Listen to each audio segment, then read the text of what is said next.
आदाब, मैं हूं सफदर रिजवी। आप देख रहे हैं लाइव एक्सप्रेस चैनल। आपसे गुजारिश है कि इस चैनल को सब्सक्राइब करें, लाइक करें, शेयर करें और कमेंट करें। अब देखें एक अहम खबर। वक्फ अधिनियम किसी भी वक्फ जायदाद को बेचने की इजाज़त नहीं देता। इसके बावजूद मेरठ स्थित वक्फ जायदाद का धड़ल्ले से बैनामा किया जा रहा है। अब सवाल ये उठता है कि इसके लिए दोषी कौन है। कानून के जानकारों का कहना है कि इसके लिए वक्फ बोर्ड और उसका चेयरमैन जिम्मेदार है। चौंकिए नहीं, हम सही बता रहे हैं, ऐसा कानून के विशेषज्ञों का मानना है। उनका कहना है कि हाईकोर्ट ने जो आदेश 2019 में अमन इंटरप्राइजेस के मामले में दिया है, उसमें कहीं भी वक्फ जायदाद को बेचने की मंजूरी नहीं दी गई है। लेकिन वक्फ बोर्ड ने इस आदेश की गलत व्याख्या की है, जिससे वक्फ एक्ट 1995 और 2013 की खिलाफ वर्जी हो रही है। वक्फ एक्ट के मुताबिक जायदाद की रजिस्ट्री नहीं की जा सकती, तो कोई भी अदालत जाने या अनजाने में इस अधिनियम के खिलाफ आदेश पारित नहीं कर सकता। अमन इंटरप्राइजेस के मामले में भी अदालत ने इसका ख्याल रखा, लेकिन वक्फ बोर्ड के चेयरमैन अली जैदी की शातिराना चाल के कारण हाई कोर्ट के आदेश का गलत मतलब निकालकर अपना उल्लू सीधा किया जा रहा है। इस आदेश को लेकर वक्फ बोर्ड ने लोगों को गुमराह करने के लिए क्या क्या किया, हम उनकी तमाम बातों पर रोशनी डालने की कोशिश करेंगे।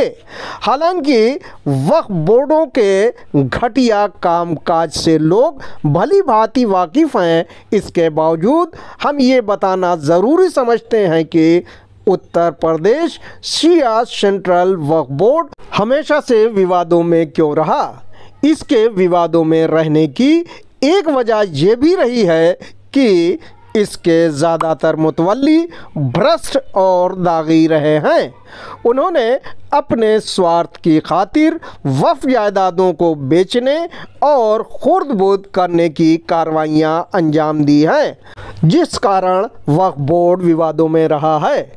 गलत कार्रवाइयाँ करने वालों में मौलाना कल्बे आबिद, मौलाना आगा रूही, मौलाना कल्बे जवाद समेत दूसरे मौलाना और लोग शामिल रहे हैं। बोर्ड ने समय समय पर उनकी गलत कार्रवाइयों को लेकर उनके खिलाफ कार्रवाइयाँ भी की हैं। बेईमानी करने वालों में सिर्फ वक्फ के मुतवल्ली ही नहीं, बल्कि बोर्ड के चेयरमैन भी दोषी ठहराए गए हैं। जानकारों का कहना है कि पिछले 50 साल में वक्फ बोर्ड के 2 चेयरमैन सबसे ज़्यादा चर्चा में रहे। पहले वसीम रिजवी और दूसरे अली जैदी।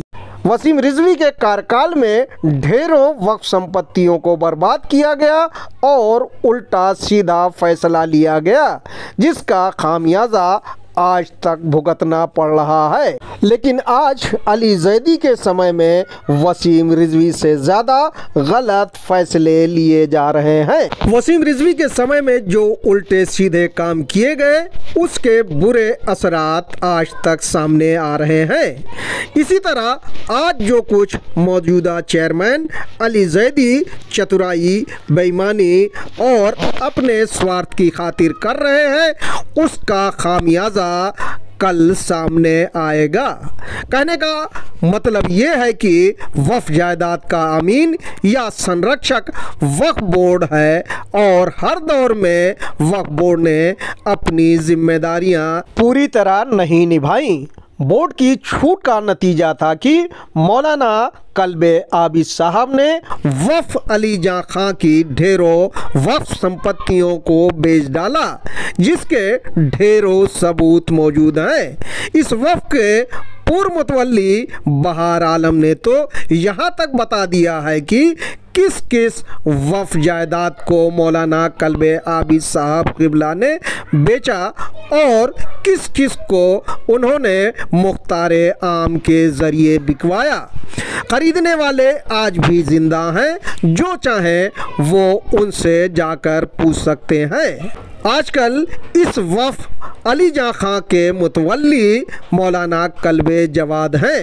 अगर वे चाहें तो आज भी बेची गई वफ़ जायदाद को खाली करवाने के लिए कार्रवाई कर सकते हैं, लेकिन वे ऐसा नहीं कर रहे। इतना ही नहीं बल्कि वे बर्बाद हो चुके इस वफ़ के मुतवल्ली इसलिए बने हुए हैं ताकि कोई दूसरा इस वफ़ का मुतवल्ली नहीं बन सके और खाली करवाने की कार्रवाई नहीं करे। इस वफ़ के 2 मकानों पर उनकी नज़र है, जिसे वे अपनी माँ की जायदाद बताकर बेचना चाहते हैं, लेकिन वक्फ बोर्ड के ईमानदार कर्मचारियों की वजह से उनकी मंशा पर पानी फिर जाता है। मौलाना कल्बे आबिद साहब के समय में उस वक्त के बोर्ड के कंट्रोलर इम्तियाज़ हुसैन बहुत सख्त थे। उन्होंने चौक थाने में मौलाना कल्बे आबिद साहब के खिलाफ वफ़ जायदाद बेचने की बाबत FIR दर्ज करवाई थी। मौलाना ज़हीर इफ्तिखारी बताते हैं कि उस समय उनके नाना सादत अली खां ने इसमें बीच बचाव कराया और मौलाना कल्बे आबिद साहब को जेल जाने से बचाया।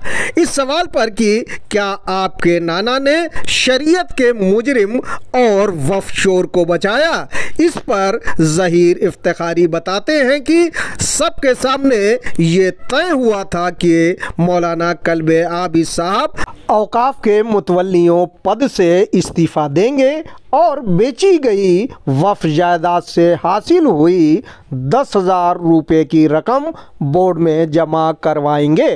कंट्रोलर इम्तियाज़ ने इसके अलावा ये भी तय किया था कि कोई मौलाना किसी वफ़ का मुतवल्ली नहीं बनाया जाएगा। मौलाना कल्बे आबिद साहब क़िबला को ये सज़ा दी गई थी जिसे उन्होंने स्वीकार किया था। फिर उनके खिलाफ कार्रवाई ख़त्म हुई। इस घटना को बताने का मतलब ये है कि उस समय ध्यान दिया जाता था, लेकिन बोर्ड के नातजुर्बेकार और भ्रष्ट अध्यक्षों ने ऐसा करना बंद कर दिया है। नतीजतन दूसरे चर्चित और मशहूर मौलाना अली नासिर सईद अबकाती उर्फ आगा रूही साहब क़िबला काबा ने आगरा स्थित वफ़ के साथ खुर्द-बुर्द और बिक्री से संबंधित कार्रवाइयाँ अंजाम दी तो उनके खिलाफ कुछ नहीं हुआ। वे खूब चर्चा में रहे। उनके विरोधियों ने हंगामा किया। कहने का मतलब ये है कि हर दौर में वफ़ जायदाद खुर्द-बुर्द और बर्बाद की गई। वही काम आज भी हो रहा है।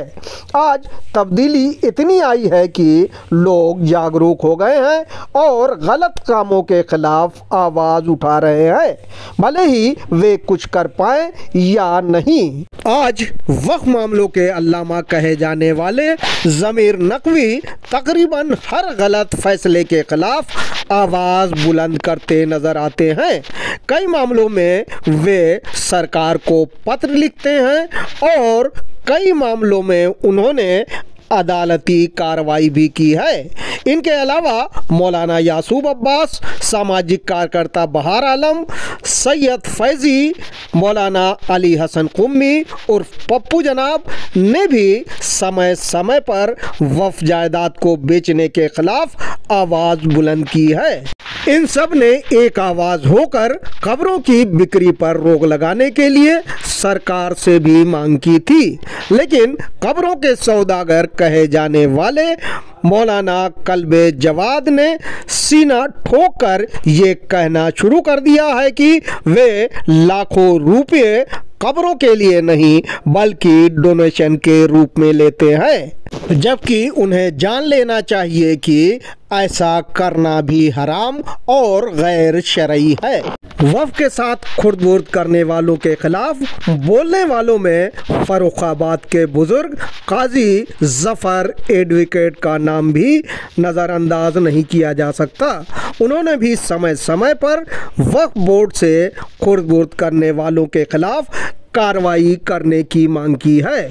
उनका कहना है कि वसीम रिजवी तो फौरन कार्रवाइयाँ करते थे, लेकिन मौजूदा चेयरमैन अली जैदी कोई काम नहीं करते।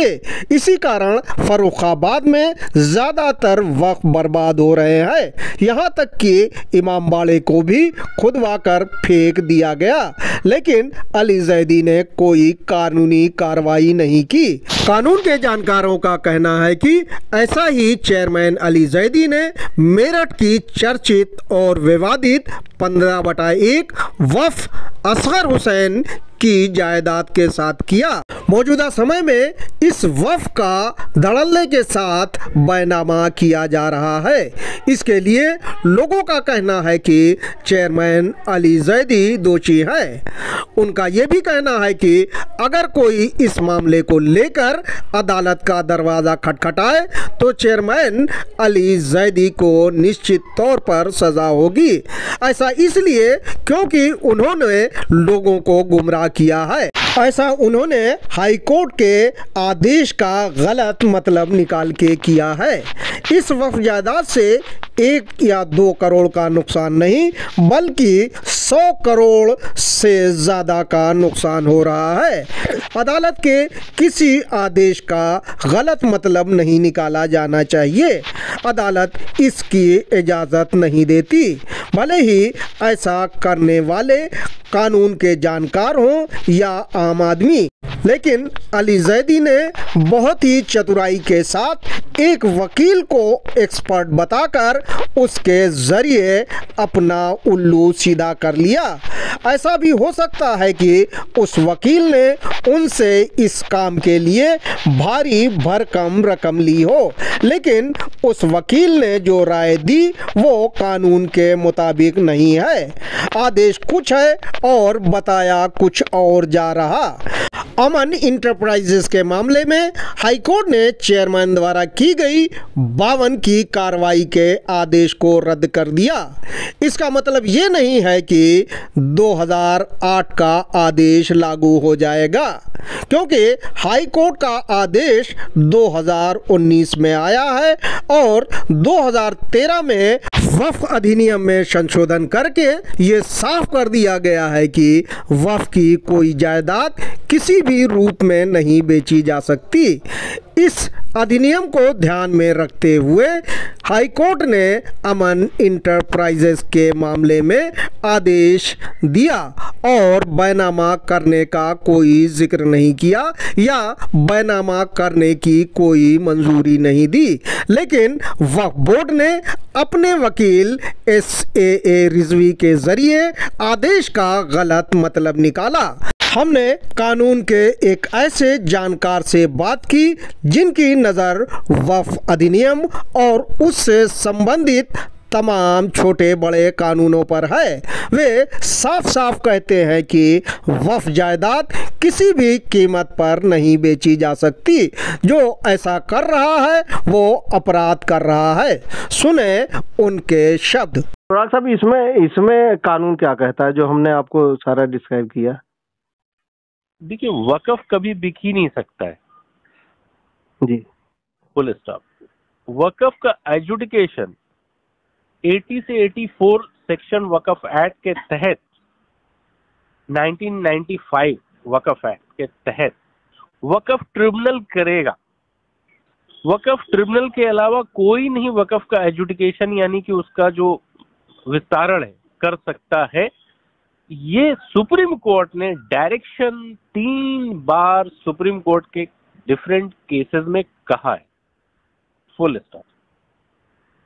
वक़्फ़ में हाई कोर्ट में डायरेक्ट अगर कोई वक़्फ़ ट्रिब्यूनल के बिना इजाजत के या बिना गए हुए डायरेक्ट हाई कोर्ट गया है और वहां से किसी तरीके का कोई जजमेंट आ भी गया है वक़्फ़ से रिलेशन, चाहे वो पॉजिटिव चाहे निगेटिव हो, उसमें भी वक़्फ़ बोर्ड की जिम्मेदारी है और मुसलमानों की भी जिम्मेदारी है जो उस वक़्फ़ से मुफीद होने वाली कौम है। कि वो हाई कोर्ट के ऑर्डर के खिलाफ सुप्रीम कोर्ट में डायरेक्ट स्टे ले ले, डायरेक्ट क्वैश हो जाएगा, एक जबान पर क्वैश हो जाएगा।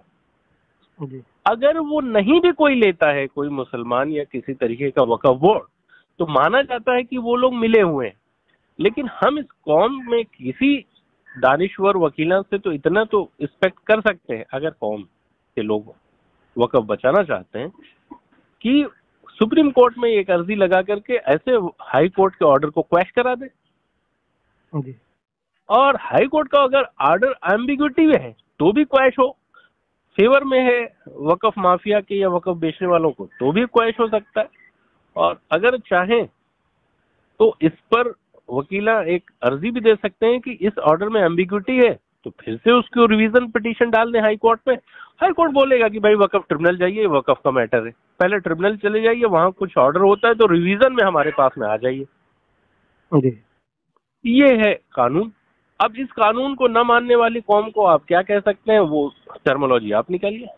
यानी अगर पहले कोई 2008 में आदेश वक्फ बोर्ड ने किया है तो वो अब इस एक्ट के बनने के बाद हरगिज हरगिज नहीं बेची जा सकती। ये एक्ट बना नहीं है, ये एक्ट हमेशा से है। 1965 में भी सेम एक्ट था, सेम सुप्रीम कोर्ट का जजमेंट था। 1965 में भी सेम था। आप इसको ये मत जाइए कि ये पैदा किया गया है 1995 में। ये उस सूरा से या उस कुरान से आती है बात, उस सुन्नत से आती है कि जहां पर एक बार वक्फ की चीजें मुतय्यन हो गई हैं वो हमेशा रहेंगी। जहां पे मस्जिद बन गई है वो हमेशा रहेगी। ये सुन्नत से आती है बात, और इसका डेरिवेटिव है ये लॉ जो मुसलमान एक्ट है। बाद में ये 1938 मुसलमान एक्ट है, 1965 वक्फ एक्ट है। इसमें इस तरीके के मुतय्यन किया गया है कि वाकिफ का मरने के बाद का जो उसका अख्तियार है, अख्तियारात है, या जो उसकी अर्ज है, या जो उसकी मंशा है, मंशा वाकिफ, मरने के बाद भी हम उसको इज्जत देते हैं। यही कुरान का फलसफा है और यही इस्लामी ज्यूरिस्प्रूडेंस है, फिक्र है।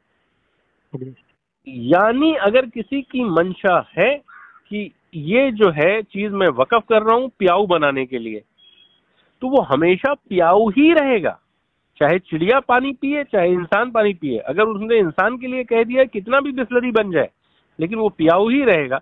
क्यों? क्योंकि वाकिफे मंशा थी और उसकी खुद की कमाई हुई प्रॉपर्टी थी।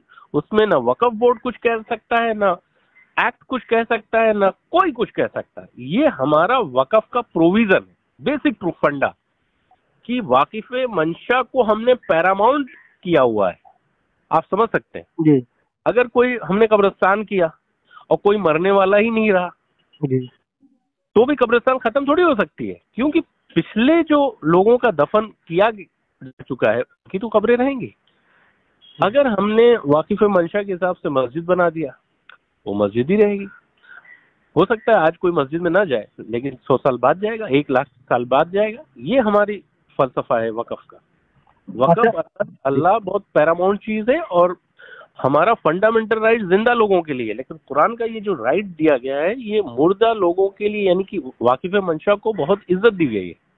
अच्छा डॉक्टर साहब, एक बहाना बनाया जाता है कि वक्फ की जमीन ऐसी जगह पे है जिसपे दूसरी कम्युनिटी के लोगों ने कब्जा कर लिया है और कब्जा हट नहीं हो सकता, इसलिए उसको एक्सचेंज ऑफ लैंड की जा सकती है। नहीं, ऐसी सूरत में क्या किया जाएगा? कोर्ट का सहारा ले। तो अगर कोर्ट एक्सचेंज ऑफ लैंड कह दे तो फिर करना पड़ेगा, फिर तो आप नहीं कर सकते वक्फ एक्ट के हिसाब से। हाँ, यानी एक्ट के हिसाब से नहीं हो सकती, कुछ भी उसमें तब्दीली नहीं हो सकती। वाकिफ की मंशा ही प्रमुख रहेगी। वाह, तो उसकी मंशा ही फाइनल है, पैरामाउंट है, सबसे ऊपर है मंशा वाकिफ। एक केस में 2021 में वक्फ बोर्ड का चेयरमैन खुद मुतवल्ली को ये कहता है कि 2008 के आदेश के मुताबिक जो वक्फ बोर्ड का है उस आदेश में कहा गया है कि किराएदारी कर सकते हैं, एक्सचेंज ऑफ लैंड कर सकते हैं और उसे लीज पे दे सकते हैं। इसके अलावा उसमें जो है बैनामा की भी इजाजत दी गई है। लीज और किराएदारी वक्फ बोर्ड दे सकता है subject to approval from the state government. अगर 3 साल से ऊपर की किराएदारी है तो वक्फ लीज रूल जो हम लोगों ने 2014 बनाया है, अगर 2014 के हिसाब से आप मानना ही पड़ेगा, तो रेंट कंट्रोल एक्ट नहीं चलता है। उत्तर प्रदेश जो किराएदार अधिनियम है वो नहीं चलेगा, इसमें वक्फ लीज रूल ही चलता है। तो वो किराएदारी 3 साल से ऊपर की देंगे तो स्टेट गवर्नमेंट गजट करे लेकिन सेल और बैनामा नहीं हो सकता है वक्फ का। यानी अगर कोई किसी भी तरह की कोई आड़ लेके या किसी एडवोकेट की स्पेशल एडवाइस लेके अगर कुछ ऐसा वक्फ बोर्ड कहता है तो वो इलीगल है, गैर कानूनी है, वो फ्रॉड है, वक्फ एक्ट के हिसाब से फ्रॉड है। किसी भी सूरत में वक्फ लैंड नहीं बिक सकती, किसी भी सूरत में, किसी भी सूरत मतलब किसी भी सूरत। बहरहाल योगी सरकार को इस मामले पर संज्ञान लेना चाहिए, क्योंकि वक्फ बोर्ड हाई कोर्ट के आदेश की गलत व्याख्या करके वक्फ की जायदाद को नुकसान पहुंचा रहा है। बोर्ड के चेयरमैन अली जैदी द्वारा ऐसा करना न सिर्फ 420 है बल्कि संगीन अपराध है। अगर चेयरमैन को कानून के साथ खिलवाड़ करने से नहीं रोका गया तो लोगों को ये कहने का मौका मिलेगा कि योगी सरकार जानबूझकर कानून की धज्जियां उड़वा रही है। आपसे गुजारिश है कि इस चैनल को सब्सक्राइब करें, लाइक करें, शेयर करें और कमेंट करें।